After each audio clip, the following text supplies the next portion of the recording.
By the end of this video, you are going to look at Atlanta real estate, well, really any real estate, completely different. There is one document most home buyers in Atlanta never pull. Most agents never tell them to, or at least in my opinion, they don't stress it enough. My buyers did, and what they found stopped the deal cold and saved them from a mistake that home seller is now stuck with, to the tune of, listen to this, hundreds of thousands of dollars. I'm not kidding, and I'm not exaggerating this. If you are buying any home in Atlanta or really anywhere, you cannot skip this. I'm going to tell you the full story of what happened with this house in Decatur. It was a renovated home, and why this is such a serious problem in older Atlanta neighborhoods, and how this home changed hands for decades without anyone catching it, and exactly what you need to do before you buy any older home, especially in the city of Atlanta. I had clients who found a flipped home in Decatur. It's a city right outside of Atlanta. And I want to be clear about what kind of flip this was, because this wasn't a cheap, rushed renovation that we all hate. The investor put serious money into this home. We are talking hundreds of thousands of dollars in renovation. Updated kitchen, updated bathrooms, new floors, new systems. Listen to this, Wolf appliances, which are super high-end. This was really well done, well executed renovation. This kind of home you walk into and you can tell someone cared about the details. My buyers walked in, they absolutely loved it. It checked every single box, great neighborhood, great bones, great finishes. They were ready to move forward.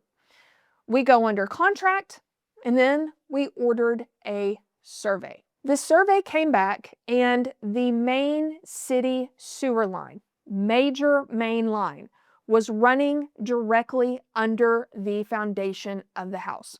Not near the house, not along the property line, not in the backyard, under the foundation. The home had literally been built on top of a city sewer line, and nobody, not even the current seller who was the investor, not the previous owners, not anyone in the chain of ownership going back decades, had ever pulled a survey to find it. And not one person in that entire history ordered a survey. This thing was sitting there the entire time. The house was built on top of it. It was absolutely a ticking time bomb, and nobody knew until my buyers did the work. Now, let me explain why this is such a serious issue, because if you've never dealt with something like this, it may not be immediately obvious why a sewer line under a foundation of a home is so catastrophic. City sewer lines crack, they deteriorate, they fail, just like any sewer line. It's not a question of if, it's a question of when, especially in older infrastructure. And when that line needs to be accessed or replaced, the city has the right to get to it. That's an easement. That is their line, and they have legal access to it regardless of what's sitting on top of it. So if the sewer line fails and the city needs to come in and dig, they're going to dig through your yard, through your driveway, through your landscaping, and if necessary, through your foundation. You cannot stop it. You cannot negotiate around it. You have no recourse, because the line was there before your house was, and the city has a right to access it. And what does that repair look like financially? We're not talking about some $5,000 fix. We are not talking about something that you can handle with your homeowner's insurance, because here's a pro tip. A lot of homeowners insurance isn't going to cover you in a situation like this. If a main sewer line under a foundation has to be fully accessed and replaced, you could be looking at a repair bill that runs into the hundreds of thousands of dollars, because you will be responsible for fixing your house, not the city. They will fix the line, but they're not going to fix your home. Now, here's where things get even more serious, and this is the part I really want you to think about. My buyers walked away, which was absolutely the right call, and I would make that recommendation every single time. Think about what would have happened if we had closed on that house. They would have owned a home in Decatur, a beautiful, well-renovated home in a great neighborhood sitting on top of a ticking time bomb they didn't know existed. And eventually, whether it was 5 years from now, 15 years from now, that line is going to need attention at some point. And when it does, they are going to be looking at a repair situation that could financially devastate them. But it doesn't stop there, because eventually they would have tried to sell, and the next buyer, if they had a good agent, would pull a survey. Somewhere, someone at some time would pull a survey, and they would find exactly what my clients found. And now my clients are the ones stuck. Now they are the investor. They own a home worth over $700,000 that they cannot sell. A home that any informed buyer is going to walk away from the minute they do their due diligence. And let's just say someone would be actually willing to buy it anyway. I promise you, they are not going to pay top dollar for it, or honestly, probably even market value. They are going to offer you substantially less money because of the risk. That is a scenario we avoided, and that is what one document did for my buyers. Let's talk about the investor for a minute, because his situation is genuinely painful to think about. Even though the lesson here is an important one, this person did everything right on the renovation side. He put real money into that home. He made smart decisions about finishes and systems and updates. He created a genuinely beautiful home, and now he is sitting on a home he can't sell because the one thing he didn't do, the one document he didn't pull when he bought it, is the thing that is now defining everything. He didn't order a survey when he purchased it. And I will never fully understand that decision, especially as an investor. When you are putting that kind of money into a property, when your entire business model depends on being able to resell it, how do you not pull a survey? How do you not know exactly what you're buying down to the land that it sits on? But it happens. It happens because surveys feel like an extra step. It is an email that the closing attorney will email you and say, hey, do you want a survey? It's not required. They feel optional. And a lot of people see the $1,000 price tag on it and go, no, we're good. Because a lot of times, well, and not a lot of times, lenders don't require a survey to close on a house. And so people just, they'll opt out of it. But here's the thing, I do not think they are optional. They are never, ever optional, especially in this city, and this is a prime example why. Here's the context that makes this an Atlanta-specific conversation, and this is really important if you're buying or you're considering buying, and especially in the older Atlanta in-town neighborhoods. When a lot of this city was built, sewer infrastructure wasn't mapped the way it is today.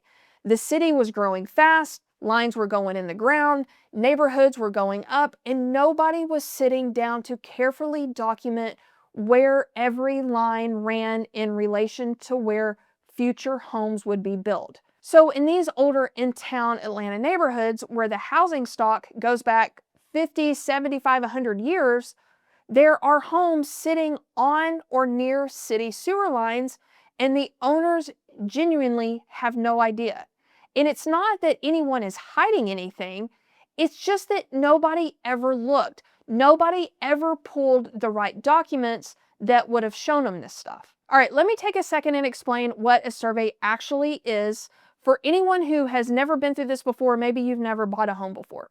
Because I think a part of the reason buyers skip it is because they don't fully understand what they're getting and the importance of it.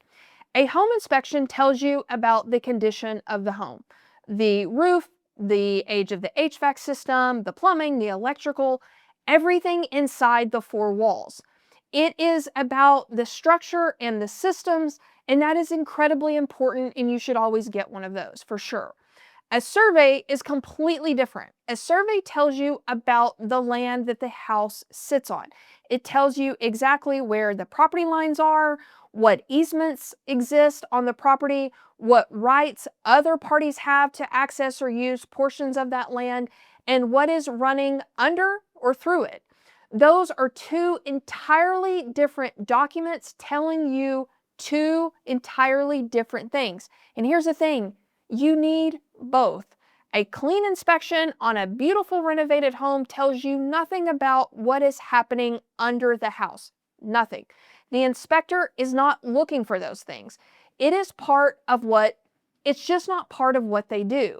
The survey is the document that catches what the inspection cannot.